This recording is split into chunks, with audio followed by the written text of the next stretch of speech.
Lisa agrees with the divorce. An application for divorce arrived in the mail while I was stationed abroad. Shocked, I call my wife, Amy, and she's serious about the divorce. That's right, I'll be asking for a hefty amount of alimony from you. It's your fault for always neglecting our family. That's right, it's Daddy's fault, so you better take responsibility. On the other side of the phone, my beloved daughter, Lisa, also scolded me along with Amy. This will make our lives easier. Ew. Why the silent treatment? Are you that shocked to be dumped? Amy seemed to enjoy tormenting me, but she has no idea about the life she's about to lead. She doesn't know I'm planning to quickly get a divorce and move abroad. Or that I'm thinking of transferring everything into her name. My name is Tyler. I'm a 55-year-old salesman, dedicated to securing sales and working at a major trading company. Now, I'm serving as the head of the sales department. My father was also in sales for a trading company, and I spent a lot of my childhood abroad. Thanks to that, I can speak 5 languages. From high school, I lived with my grandparents, attended school, and graduated from a prestigious university without any trouble. Dreaming of being a globetrotting salesman like my father, I decided to join a trading company. During my time, job hunting was a seller's market with companies scrambling to secure employees. And there were plenty of opportunities. I received multiple job offers, but I chose my current company for its active international trade. After joining, there were challenges like the economic downturn after the bubble burst. Or, the stock market crash during the Lehman shock. But I managed to achieve excellent results despite these. The recent pandemic significantly impacted the global economy, but humanity is resilient, and we're gradually recovering. Overseas business trips, which were on hold for a while, have resumed in the past year, and as the head of the sales department, my travel for crucial deals has increased. So you're going on another trip? Well, okay. As I was packing for a trip, the door opens, and my wife, Amy, makes a sarcastic remark. This one might take a while, sorry, but I'm counting on you to take care of the house. I turn around and reply calmly. Amy, smirking at me, catches my eye and turns away with a huff, walking out of the room. Phew. After finishing packing my large suitcase, I head to the living room to make some coffee, needing a break.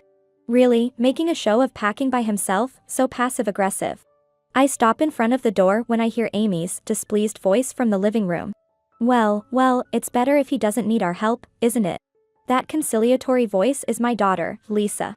I sigh, take a few steps back, and then deliberately clear my throat before opening the door. Oh, Dad, are you all ready? Lisa said that, reaching out, but Amy just sulkily remained silent, turning away. Yeah. I'm done, I leave early tomorrow morning, this business trip is going to be a long one. I answered Lisa, then made some coffee and headed back to my room. Amy and I have been sleeping in separate rooms for almost 20 years now. Amy was my senior by 2 years at the company, working at the reception desk. With her glamorous appearance and effortless smile, she was truly the belle of the company. Men from both inside and outside the company always crowded around the reception, desperately trying to chat her up and win her over. Having lived abroad for so long, I wasn't much accustomed to women. And I found it more enjoyable to hang out with my high school and university friends, so I didn't have a girlfriend. To Amy, I must have seemed like just a kid not worth her time. However, as a returnee, I was recognized as a promising newcomer by the company, unknowingly becoming somewhat of a celebrity. One day, when I stopped by the reception to pick up a message, Amy secretly passed me a hairpin with her phone number written on it. Most guys would have been thrilled. But I was so focused on learning my job that I couldn't grasp the idea that the company's star, Amy, was giving me such an item, and I just ignored it. For Amy, probably used to being constantly adored, being ignored must have been an affront to her pride. I was ambushed on my way home from work and forcibly taken to a restaurant. So, Tyler, do you have a girlfriend? As Amy asked, swirling her wine, I nervously answered. And no, a girlfriend, I'm too busy learning the job right now. You're so serious. But I hear the executives have high hopes for you. You're talented, and apparently, you can speak 5 languages, truly a rising star, aren't you? Amy looked at me with upturned eyes. No, speaking 5 languages is pretty standard here at the company. Your humility too, Tyler, you're really wonderful. Thank you. Even though I wasn't particularly moved by her words, it seemed to spark something more in Amy. After being invited out several times and sharing a few meals, we somehow ended up in a relationship, and before we knew it, we became the company-approved couple. By that time, I was traveling abroad more frequently for work, so we couldn't meet often, but Amy was always happy about my trips. It's amazing. Going on solo business trips abroad after just a year with the company? I've never heard of such a thing. You're definitely executive material for the future. Amy would say, her eyes sparkling, always supporting me. Eventually, I came to genuinely love Amy, and I proposed to her in our 3rd year of dating. I'm so happy, I'll definitely be a good wife and support you. After our marriage, Amy left her job at the company. Many male colleagues shed tears and seemed to resent me.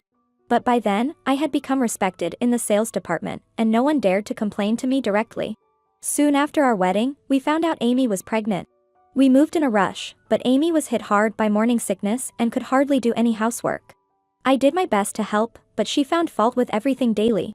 The kind Amy who always praised me during our courtship had disappeared. I kept telling myself it was just the pregnancy making her act this way, hoping she would return to her old self once the morning sickness passed. But the reality of things was not so simple. When Lisa was born, the crying at night was rough. Amy would often say, "At least take care of her when you're home," and leave me with a crying Lisa after I came home late at night. I spent the few days I had off catching up on cleaning and laundry. Being young, I thought, postpartum women are delicate, so be gentle with them, as I was told by parents from abroad. And since Lisa was indeed adorable, I pushed through my exhaustion to support them. Amy always pushed household chores and childcare onto me, yet she never let me slack off at work. Lisa, fortunately, grew up healthy without any serious illnesses. And before we knew it, nearly 30 years had passed, but by that time, my relationship with Amy had completely cooled off. Still, I take pride in having done my best for my family.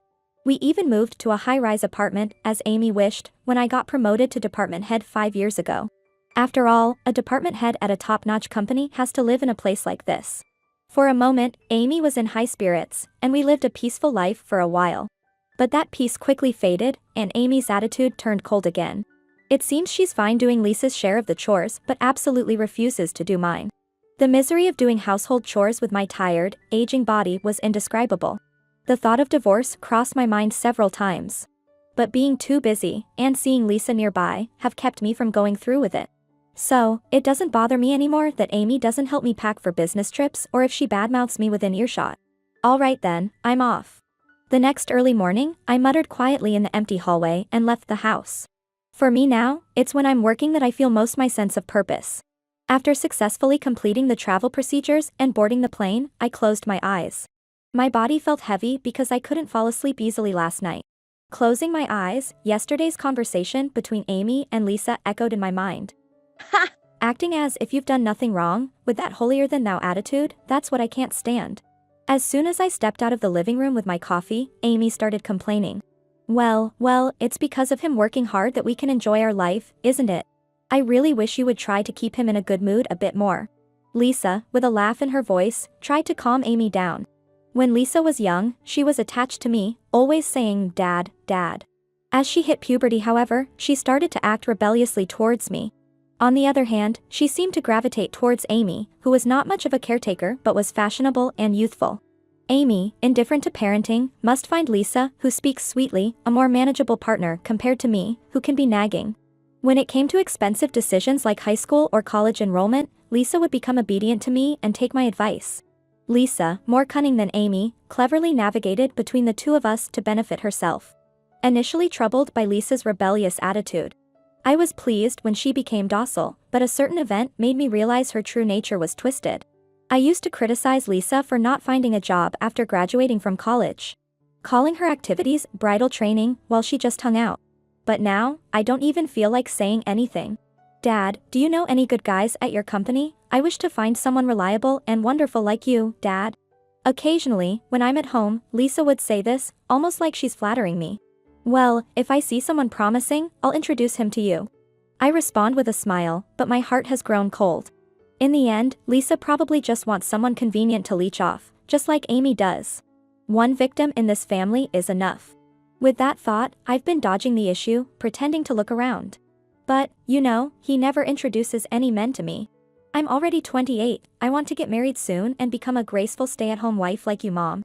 She's already in the midst of her elegant bridal training, isn't she? Well, boring guys like him are just a drag, wouldn't recommend. The two of them giggled together. But hey, if you want to have fun, there are plenty of ways to do that, right? Ah. Mom, really, saying that in front of your daughter. They burst into uncontrollable laughter. I entered the room without making a sound, unnoticed by them. Ah. What am I going to do with those two, but they're my family, after all. I drank my coffee filled with a sense of emptiness. The coffee was too bitter, keeping me from falling asleep easily. Already here, huh? Before I knew it, I had arrived at my destination in Bangkok. It seems I had fallen asleep while deep in thought. Leaving the plane, I felt a sense of refreshment, a stark contrast to the heaviness I felt when leaving home. At the airport, I met up with the local staff who came to pick me up and was guided to the branch office. At the office, we discussed the details of this transaction. Thailand is considered a vital hub in Southeast Asia for our company, holding significant importance. Then, on the final day of my trip, after smoothly progressing through negotiations and successfully concluding the contract, all that was left was my return home. A letter from Japan arrived at the hotel where I was staying. Why would they send it by mail when a call or email from the company would suffice? Especially since it's addressed to me personally. Curious, I opened it to find a single piece of paper inside.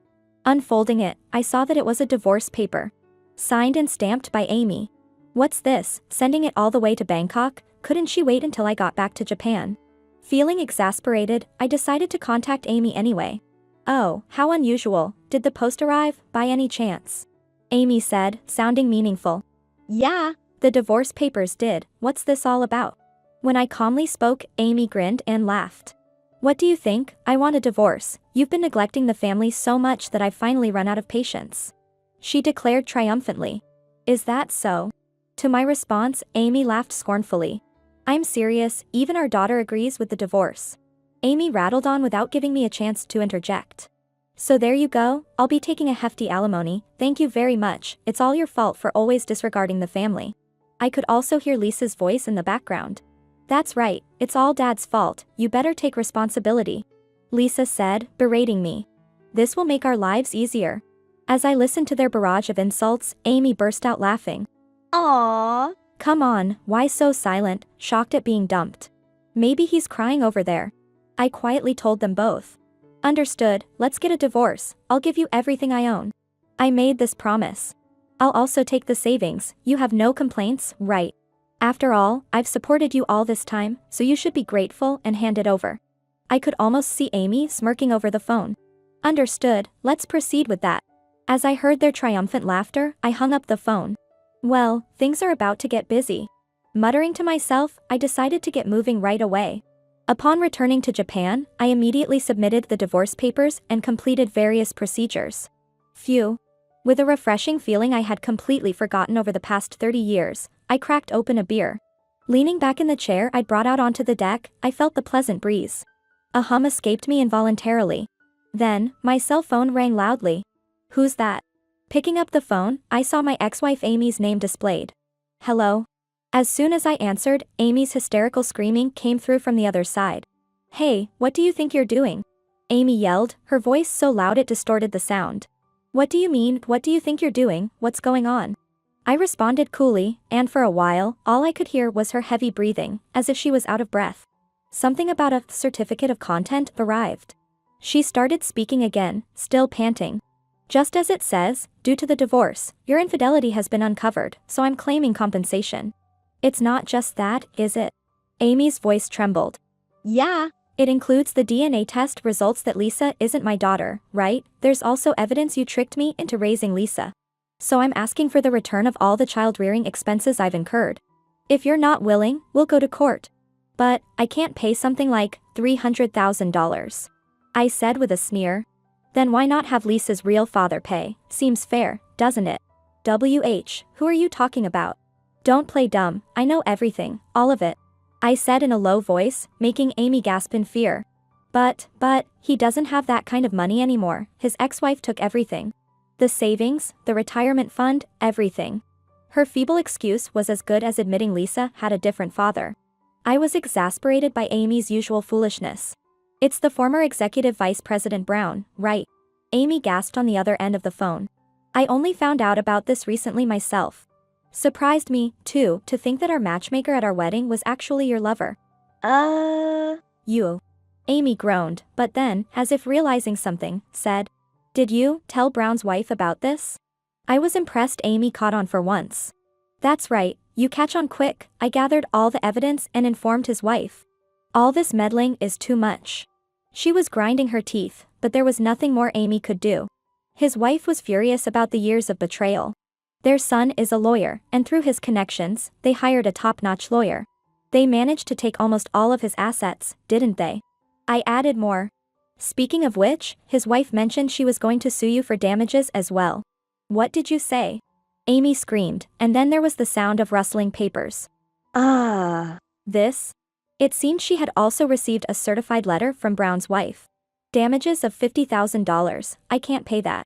Wow, that's $350,000 in total, impressive, good luck with that. Hey, if you're short on cash, you could always sell some land. Oh, that's right, the deed is in my name now, isn't it? Amy's voice brightened at my reminder. That's right, it's all done, so, I'm going to hang up now. After hanging up, I couldn't help but burst into laughter. About a year ago, I accidentally learned of Amy's trickery and the truth about Lisa. As for my former boss, the ex-executive vice president Brown, I learned his secret when I was supposed to dine with a client at a restaurant. The client was running late by about an hour, and while waiting, I decided to get some coffee. As I turned around, I saw Amy and Brown entering together. Brown was my boss, and Amy, being from the same company, knew him well. Especially since he was the matchmaker at our wedding. We've continued to send gifts for mid-year and year-end traditions without fail. But the way Amy and Brown were together that time felt more intimate than just acquaintances. There was a strangely clingy vibe. I didn't say anything and immediately turned around, making sure they didn't notice me. Conveniently, they were seated at a table across from mine, separated by a pillar. I couldn't see them, but in the quiet restaurant, I could barely hear their voices. Amy, it's been a while. Yes, I thought we could see each other more since you retired, but you never get in touch. Amy's voice sounded petulant. My bad, when I was working, any excuse would do, but now that I'm at home, it's harder to find a reason to go out. Brown must have retired the year before. What's with this familiarity? Amy's coquettish tone is completely different from the aloof attitude she shows me. How's Lisa, is she doing well? Yes, lately she seems to be really into K-pop idols, making a fuss about going to their concerts. Hearing Lisa's name made me listen even more closely. Is that so? No prospective husbands in sight? Not at all, I keep telling Tyler to introduce her to some promising young men. But that incompetent can't bring a single decent suitor. Amy spat out, calling me incompetent. Well, that's to be expected of him, he's not the type to think ahead. Brown also mocked me with a light laugh. That's right, I mean come to think of it. Raising someone else's child for 30 years without a hint of suspicion just shows how oblivious he is. What, someone else's child? That phrase kept spinning in my head. I was panicked at that time, it was right after Tyler proposed to you, so I let my guard down. Oh, but it was good that Tyler never doubted and believed she was his own. They laughed joyously together. I really want to go around telling everyone she's my daughter. My wife and I only had sons, a daughter given to us in our later years is special. I'm pleased to hear you say that. Lisa knows you're her real father and is proud of it. Is that so? If she wants anything, make sure she tells me. I want my precious daughter to have the best. Let's go dine at a fancy restaurant together sometime soon. Amy's wheedling voice could be heard asking for herself as well, but I was far beyond caring about that. Lisa knows her real father, proud of it. My vision darkened, and cold sweat broke out. I felt faint and couldn't remember the rest of their conversation. Somehow, I managed to leave the restaurant without them noticing and asked my client to cancel due to my feeling unwell. The client hadn't finished their business yet and apologized, expressing concern for my health. Strangers are far kinder, it seems. I found myself muttering. I've been betrayed by my former boss, my wife, and my daughter all along. I don't clearly remember how I got home, but when I came to, I was lying on my bed in my room. Neither Amy nor Lisa had come home yet. As I looked up at the sky, I swore to myself that I would uncover the relationship between Amy and Brown. After hiring a private investigator, it didn't take long to discover their affair. Just as I suspected, they were involved in an affair. Moreover, it seems their relationship started even before she married me. From talking to someone who had already retired, I learned that their affair was quite well known back then. And then there was the DNA test with Lisa. When Lisa came home drunk and fell asleep in the living room, I secretly took a saliva sample for testing. I felt utterly miserable for doubting the paternity of my daughter, whom I had thought was the most important person in my world. But now, realizing she was just as deceitful as Amy made my anger blow away all those feelings. The results confirmed that she was not my biological daughter. Just as I thought. While looking at the evidence of Amy and Brown's infidelity and the DNA test results for Lisa, I laughed. It was a dry laugh, the only kind I could muster. I'll use this evidence to drag them through the mud. I swore to myself after the laughter subsided. A year went by as I waited for the right moment. When Amy lied about going to a hot spring with friends and went out with Brown instead, I didn't miss my chance and contacted Brown's wife, revealing their affair with the evidence I had gathered. His wife turned pale as she carefully examined the evidence, but trembling, she promised to fully cooperate with me. And so, with the help of a top-notch lawyer and her son, she successfully stripped Brown of everything and cast him out. "It's your turn now," I remembered the words his wife told me when I reported to her. 3 days after Amy called me, my phone rang again. It was Amy, again. "Hello? Really, you, what's the meaning of this?" She yelled at me over the phone, just like the other day. "What do you mean, what is the meaning of this? Maybe you should expand your vocabulary a bit." I replied, sounding exasperated, and Amy breathed heavily in frustration. "You transferred the deed to that land. That mountain's so remote no one would want it, it's practically worthless. In fact, I talked to a real estate agent, and they said I'd actually lose money selling it. Not to mention the maintenance fees and taxes are a nightmare if I don't sell." I calmly replied to Amy's shrill protests. "After all, you said you wanted everything I owned. I just made your wish come true. But thanks, that land from Grandpa was a burden to get rid of, you taking it off my hands really helped me out." After my thanks, Amy probably fell silent due to sheer anger. Then, the door burst open, and I heard a voice say, "Mom, it's a disaster." Wait, Dad, is that you, Dad?" The call switched to video chat. There, Amy's face looked furious, and Lisa's was pale with shock. "I just went to the bank to check our account, Mom, calm down, there's less than $100 left." When Lisa said this, Amy's jaw dropped. "Dad, what's going on?" Lisa glared at me. "There's no money left because you all spent it." "What?" Amy also glared at me, raising her voice. "Take a good look. My paycheck is deposited, right, and check the credit card statements at the end of the month. Almost every month, the paycheck disappears, right? But, there's also the bonus. The bonuses went straight to your overseas trips, designer bags, and spa treatments." "No, that can't be, but it's true." Lisa looked at the bank book, dumbfounded. "This deadbeat, satisfying your wife and daughter is your job, and yet you haven't managed to save any money, you're utterly incompetent." I coldly responded to Amy's harsh words, "I haven't bought anything for myself since we got married. Everything was for you and Lisa. Yet, what have you done for me, betrayed and mocked me? Why should I satisfy someone who treats me like that?" Behind a silent Amy, Brown peeked out. It seems he was there all along. Kicked out by his wife, he must have rolled up at Amy's place. "Tyler, long time no see," Brown said to me calmly, though he seemed a bit more disheveled than before. "Long time no see, Mr. Brown, the former executive." I spoke firmly, and Brown's face contorted. "So, after betraying people for so long, getting kicked out by your wife, and now with no home or money, what do you want from me?" Hearing this, Brown forced a smile. "What's the matter, Tyler? That's not like you. After all, we're talking about the wife you've been with for 30 years and the daughter you cherished and raised. Stop being petty and help them out, will you?" What is he talking about? I felt my blood boil for a moment. "Help? Why should I? Why don't you help Amy and Lisa if you can, if you can manage that?" I replied as calmly as I could, mustering all my self-control. Brown shrugged sadly and shook his head. "Tyler, I'm just an old man now. My relationship with Amy wasn't what you think. She was just volunteering to help me out, so, please, with a generous heart, help Amy and Lisa, and me too, in our time of need. He wasn't always like this. Or maybe, he was always shameless, and it's just now coming to light." I thought this as I watched Brown's forced smile, hiding his desperation. "That's right, Dad, your daughter's in trouble, we can't even afford food without money. And you stopped the credit card, right? It's been unusable since the day before yesterday." Lisa cried out, almost like a scream. "Then Lisa, you should work, and support your real father." I coldly pushed her away. "What are you talking about? You're my father." Lisa, indeed, had more backbone than Amy. Lisa looked at me straight, her eyes showing no signs of deceit or trickery. "Didn't you say you'd be prouder to have someone like the former executive as your father than someone incompetent like me?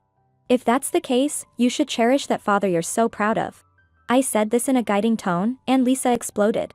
"What are you talking about? Sure, I heard he was a rich executive with a fancy college degree from you guys. But now he's just a broke, jobless old man. I don't need someone who can't even buy me anything. She started stomping and yelling. Brown next to her seemed petrified by the shock. Right, you transferred all your assets into Amy's name, didn't you? Then, this house belongs to Amy. I think selling this place could bring in a significant amount. I can find a real estate agent who might pay a good price through my connections. Panicked by Lisa's scolding, he blurted out something stupid in front of me. Yes, that's right, especially since it's a high-rise luxury apartment. It might fetch around $1 million, right? Mom, that's amazing, so we're set for a while.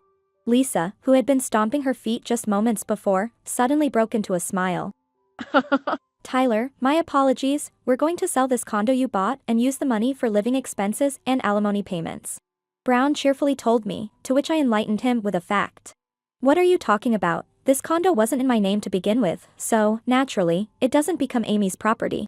What did you say? Amy was shocked over the phone. But that's not what you promised, you said you'd give me all your assets. I said with a smile. Yeah. That's why I transferred the ownership of those mountains to you.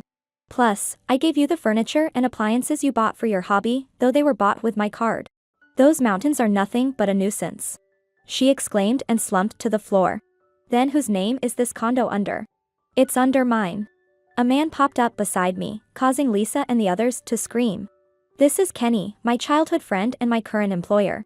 What employer? What are you talking about? I explained, exasperated by Amy's biting remarks. I quit my job and am now in Bangkok, Thailand. Silence fell on the other end of the phone. Kenny has been running a company here, and he had invited me before. I never mentioned it because I knew you'd never approve. The first thing I thought after getting divorced and becoming free was that now I could work with Kenny. But, what about this condo? Kenny took over Amy's question with a laugh. Long time no see, Amy. Though, you might not remember me since we've only met at the wedding. I bought this condo as an investment. I didn't want to rent it to just anyone. And when I heard Tyler was looking for a place, I told him he could rent it cheaply while saving up to build a dream house after retirement. So, that's why the condo is Kenny's. I added, and Amy and the others looked disappointed, their plans to sell it thwarted. Right, you'll probably hear from the real estate agent, but please move out by the end of this month. Kenny said cheerfully, and the three on the screen froze. I rented it to Tyler and his family. But now that you're divorced, Amy, you're a stranger, and Lisa wasn't really his daughter, right? So, I have no reason to rent the room to you. Amy and the others started shouting all at once. It seemed they were hurling insults at each other. It's all because Mom made Dad angry, that's why I told you to handle it better. First of all, it was Brown who told me to trick Tyler into thinking Lisa was his child when I got pregnant. If you're going to deceive, you should have kept it up till the end, it's your own fault for being caught because you were sloppy. They began an ugly fight, unbearable to listen to. If you want to argue, do it later, pack up your things now, I'm hanging up. As soon as I said that, the three who were arguing looked at me with great intensity. Then Amy cried out, Tyler. It was all a misunderstanding. It was a mistake. I only love you. When I was young, this man deceived me into listening to him. Lisa was a mistake, and I don't need her anymore, let's pretend the divorce never happened, I'm a victim too. So, let's go back to how things were, okay? Amy pleaded while faking tears. I was really just lonely.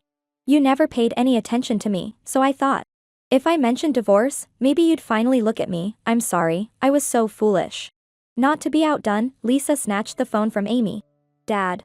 I only have one dad. You always took care of me, didn't you? Don't listen to someone as filthy as Mom, let's live together, just the two of us. Someday, I'll show you your grandchildren, okay, so, can I come to be with you too? Immediately, Brown leaned in. Tyler. Bangkok is an excellent choice. Southeast Asia is booming. I'd love to work at that company too, despite my age, my career speaks for itself, please introduce me to your friend Kenny. The three of them fought over the phone, hurling insults at each other. Kenny and I watched the scene in disbelief. But feeling unable to deal with it any longer, I quietly hung up the phone while the three were still arguing. Tyler, you've had a tough time for 30 years. Kenny said to me, deeply empathizing, as I was blocking their numbers. Yeah. But now I can finally cut ties. We looked at each other and shared a wry smile. Let's toast to the newly freed Tyler. Kenny said, pulling out a well-chilled beer from the fridge and pouring it into glasses.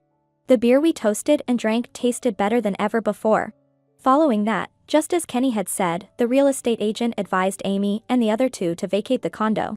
Amy and Lisa tried to squat despite everything, but eventually, they were forcibly evicted. I had informed Amy's family about the situation. So her brother and his wife, who had taken over the family home, refused to take them back. Now, Amy and Lisa are bouncing from one internet cafe to another. Brown found himself in an even worse predicament, as his wife pulled some strings, making it impossible for him to find a job or even stay at a hotel. Brown's wife came from a family that owned a major corporation, which had paved the way for his career. He betrayed her and forgot her kindness over 30 years. I believe Brown will never be forgiven in this city. I was shocked to read on the internet news that Brown, having lost all hope, clung to Amy and Lisa at an internet cafe, got rejected, flew into a rage, damaged property, and was arrested by the police. It felt somewhat vindicating to see the downfall of someone who deceived others and trampled on their hearts. Amy and Lisa, having been injured and unable to bear the shame of their situation becoming known to those around them, disappeared from the city overnight without telling anyone. There were rumors of 2 women living in a dilapidated state in the remote mountains, which might have been Amy and Lisa. Since then, I've been helping out at Kenny's company, and we've been successfully increasing our sales. The people here are warm. And there's none of the emptiness or misery I felt while living with Amy and Lisa, no matter how tired I may be. Drinking beer with Kenny after work and talking about the company and reminiscing has become my greatest joy, making me deeply grateful for coming here. Looking back on my life, I think I wasted a lot of time due to my poor judgment of people. But it's because of those times that I now value the wonderful companionship I have. Going forward, I plan to cherish my relationships and time even more in the latter half of my life.